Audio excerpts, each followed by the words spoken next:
Wir sind heute im Hallenstadion in Zürich und zwar an der Probe vom Art on Ice und ich freue mich sehr, dass ich eine von der Eiskunstläuferinnen hier zu Gast habe. Herzlich willkommen Alexia Paganini. Hallo, ich freue mich.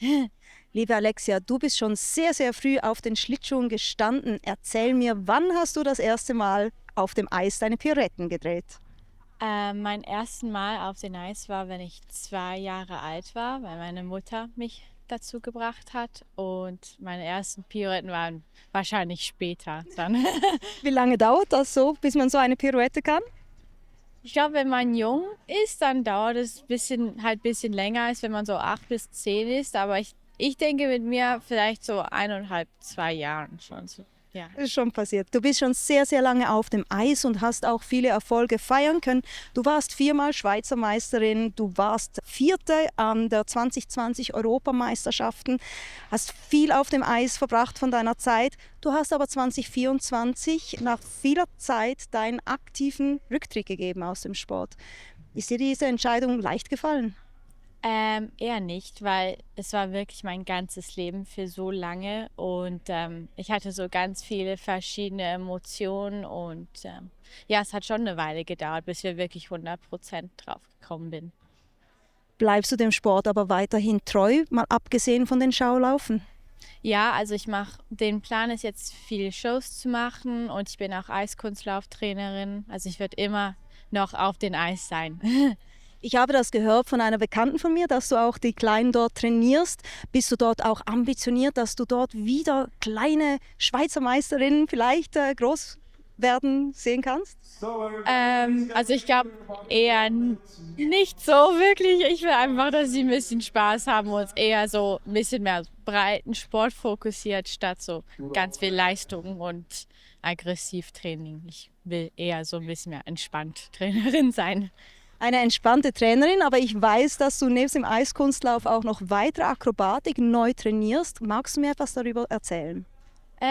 Ja, also ich habe mit Luftakrobatik letzten Mai angefangen, weil ich und mein Manager-Team haben ein bisschen besprochen, was kann ich mehr dazu geben und dann sind wir auf Luftakrobatik gekommen und seit dann bin ich hart am Trainieren, so 3, 4 Mal in der Woche und ja. Was ist der größte Unterschied zur Luftakrobatik im Gegensatz zum Eiskunstlauf? Mit Eiskunstlauf muss ich jetzt nur auf mich alleine so kümmern und es ist nicht so eine Teamsache und ich habe nicht drüber gedacht, dass Luftakrobatik, man muss mit ganz vielen Leuten arbeiten, der Mann, der den Computer arbeitet, das mich hoch und runter bringt und auch eine muss sagen, wann sie mich hoch und runter bringen soll. Also es ist eher so eine Teamsache und wir müssen alle gut und zusammenarbeiten und nicht nur ich alleine. Also, ja. Werden wir am Art on Ice dieses Jahr etwas davon sehen können? Ja, mein ersten Luftakrobatik-Performance ist jetzt bei Art on Ice dieses Jahr. Wir dürfen also eine Premiere erleben. Ja, eine Premiere. Sehr schön. Bist du nervös? Konntest du viel trainieren? Ja, ich bin schon ein bisschen nervös, aber ich weiß, dass die Nummer jetzt 100 Mal gemacht war, also zu Hause im Training und ich denke, alles wird gut sein.